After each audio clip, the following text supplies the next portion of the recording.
Early intel from Ottawa indicates that Soviet aircraft just passed the dew line in northern Canada. Do we have ID on the aircraft model and payload? We do. We're looking at a Tu-95 Bear bomber. Payload is nuclear. They're not going to make this easy on us, are they? All right, let's start finding our assets and transport to the emergency headquarters. Already underway. We should have all 329 people in the facility by late morning. All right, let's start warming up our generators. If we are going to go blackout, I want to ensure we have enough coffee to keep us going.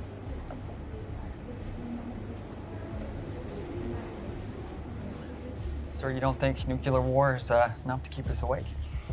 Normally, yes. These war games, these drills, they can be exhausting at times. Fresh from NORAD. Thanks, Burke. On a more serious note, we received a call from the MPs.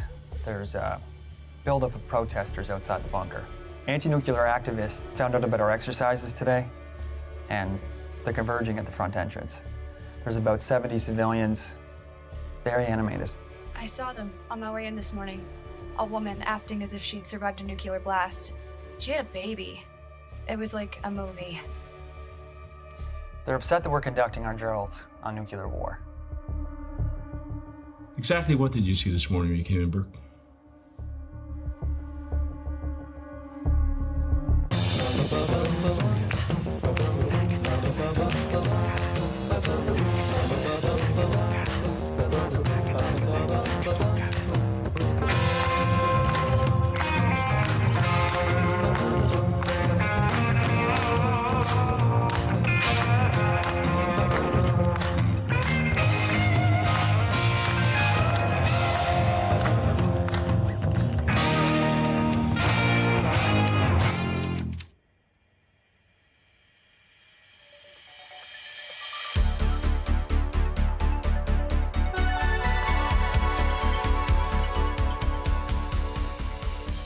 My entire perception of the Cold War comes from the 1980s. It's movies, disaster movies, that depicted like nuclear bombs or Chernobyl. It was an aesthetic, and it was burned in that decade for me. Now, I have no idea if I can ever actually understand any of this or know what it would have been like to be in the Cold War, but I can acknowledge it. I would like to learn more about the people who challenged the Cold War narrative here in Nova Scotia, because I think that is a history that a lot of people don't know much about.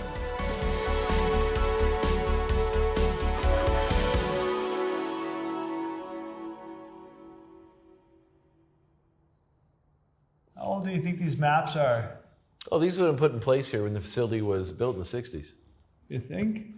Well, I think based on the color of the tape holding the maps together, you can tell just how old these are. A strong argument. I can agree with that. Hey, it's my home. Oh, it's your home.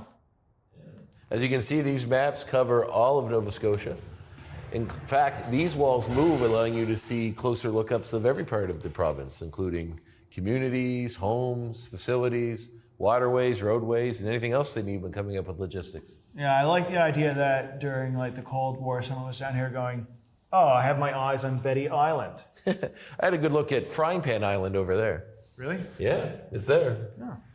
So this room would have been a command center of sorts for the people that run this facility. Mm-hmm. They would have used it to assess the damage in the event of a nuclear war and figure out the logistics of getting resources from different aspects of the province to bases like this one. This is exactly what I thought a secret underground bunker control room would look like. I can just see people down here pointing at the walls going, okay, we have a disaster here in Shelburne, we need to get our assets up to Burt, or we have nuclear fallout coming from the United States per se. This is how I saw it, except I'm missing my little blinking red lights. Well, you know, the aesthetic of blinking little lights, that wasn't necessarily something that was active in the 60s. Also, there was the budget to consider. A budget? They couldn't get some Christmas lights down here? I'll leave it there. Like, this whole facility would have only have been used if there was a nuclear attack. Mm-hmm.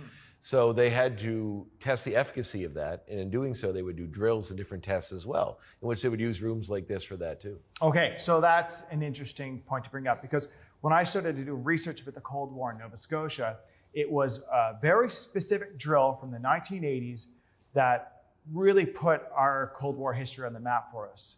And there's a drill called Operation Boldstep. Yes, a very important part of this facility. Operation Boldstep took place on February 29th, 1984, and it was one of the first drills since 1966 that was used as a full-scale dress rehearsal in the event of nuclear war. This event wasn't just happening in Nova Scotia, but taking place all across North America and Europe. It was a full-scale drill that would have 329 people evacuated to the Diefenbunker. It was a NATO exercise that took place across Canada, included all the other bunkers, that tested Canada's nuclear readiness plan and its continuity of government plans. Yeah. Another important part of that was when that happened, the media got a hold of it and it became a big story. And for the first time, a lot of Canadians were just finding out exactly where their resources and tax dollars were going. Operation Boldstep and the anti-war protests in 1984 and Debert put the Cold War front and center for Nova Scotians. As they set up Operation Boldstep, no one was really questioning the idea of doing a military drill, that is, doing Operation Boldstep, but it became a question of who is protected in the bunker. Because what you had in the end is you had protester groups from all across Eastern Canada coming to Debert to kind of say, you know, we're sick of this Cold War narrative that we're only going to talk about war and preparing for war and nuclear arms. We would like to talk more about peace. They were carrying signs that read, "By invitation only," and formed a strong circle of protest and created their own reenactments of nuclear war. They even wrote protest songs and created their own medical advice, and they had a CBC interview with fake doctors. They just discovered that the government was preparing for the eventuality of nuclear war instead of using those resources to try to prevent one. Yeah, and they made that point when they were here. Like, they had chants that said, you know, we rage that our taxes pay for this bunker. They had reenactments of people who were outside acting like they had radiation sickness where they had their babies. Like, it was spectacular. And like, I always want to point out, like, I understand, you know, the narrative that came out of, you know, World War II and why we needed to prepare for nuclear war. But I can understand why people started to get frustrated with that after a few decades and where they wanted to hear a different narrative for their futures. Agreed. And a lot of the protesters there were women because there's a whole other aspect of this operation and what it was doing that they took some umbrage with. 11 women in total. Out of 329 evacuees, only 11 women were included on that list. There wasn't much comment on how the drill went, but there was lots to say about the people that came out to voice their opinions on it. I can see why it was women's rights groups from all across Eastern Canada that came here to get their voices heard. Mm-hmm. They also had a pretty creative alternative to the continuity of government idea. Yeah.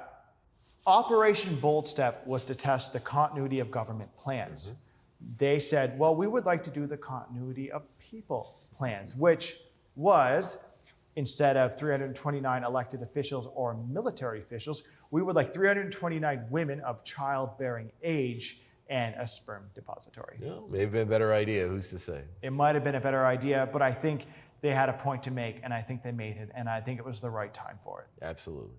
No one is questioning the military holding a drill. This is what they do on a regular basis. However, the public perceives this situation as problematic because everyone is going to die except for the government. If I wanted to be on the list to come into this place, like in an emergency, how likely is that? Well, as an average whiskey drinker from PEI with no discernible clout in the military or politics, I'd say you probably would make it on the list, unfortunately. Man, your burns are personal. I wouldn't take it to heart. I wouldn't be on the list either. In fact, we had an old family friend who was on the list back in the day. However, he decided that in the event of a nuclear war, he probably wouldn't come here. He didn't want to leave his family behind. I can understand that. I've had the same questions when I think about it. Like, I'm not sure if I could leave my family. Even John Diefenbunker himself apparently wasn't going to leave either. And from what I understand, he also never even visited one. So, I mean, would you come down here knowing you would have nothing to go back to? It makes you wonder why they bothered at all, doesn't it? But some people like to have the option even if they don't intend to use it.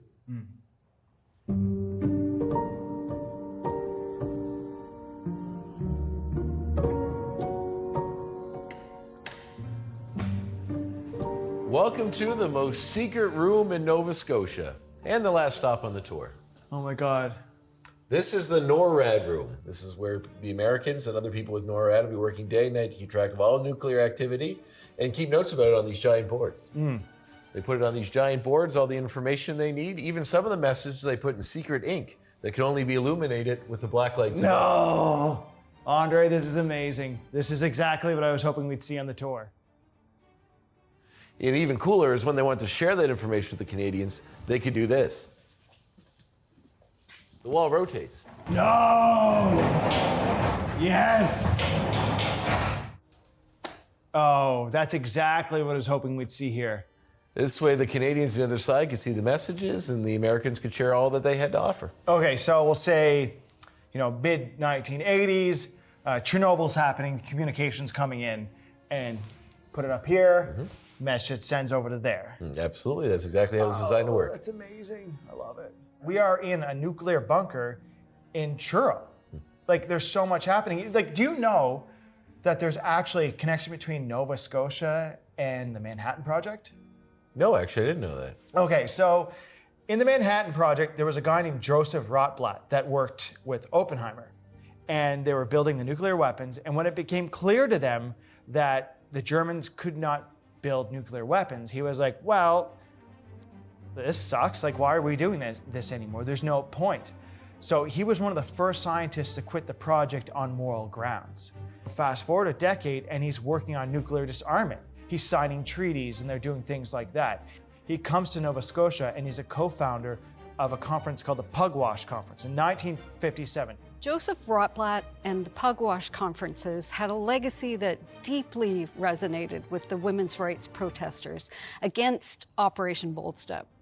Both groups, in their own times and their own ways, stood up against the widespread fear and potential devastation of the Cold War, and they advocated for a world where survival is not just based on the existence of nuclear weapons. And this is originated from the Russell Einstein Manifesto, which the goal is it's anti-nuclear proliferation. Go a couple decades later, they win a Nobel Peace Prize, both Joseph and the Pugwash Conference, for this work. So we have so much history. There's a lot going on. A lot of people just don't know about it, and it's really interesting to learn about it. Things happen here, or people from Eastern Canada go out into the world and they do things. And I'm only kind of learning that as I get older.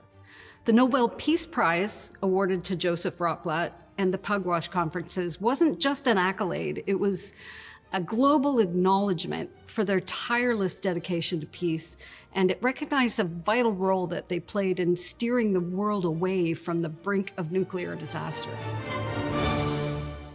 Today, the spirit of the Pugwash Conference and the anti-war protests led by women are some of the strongest moral critiques against the Cold War that took place in Canada, but particularly here in Nova Scotia. Well, they say the world's a global village, and with stories like that, I can see why Nova Scotia is an even more important part of that conversation. Yeah, man, Truro, it's a hub. That's right.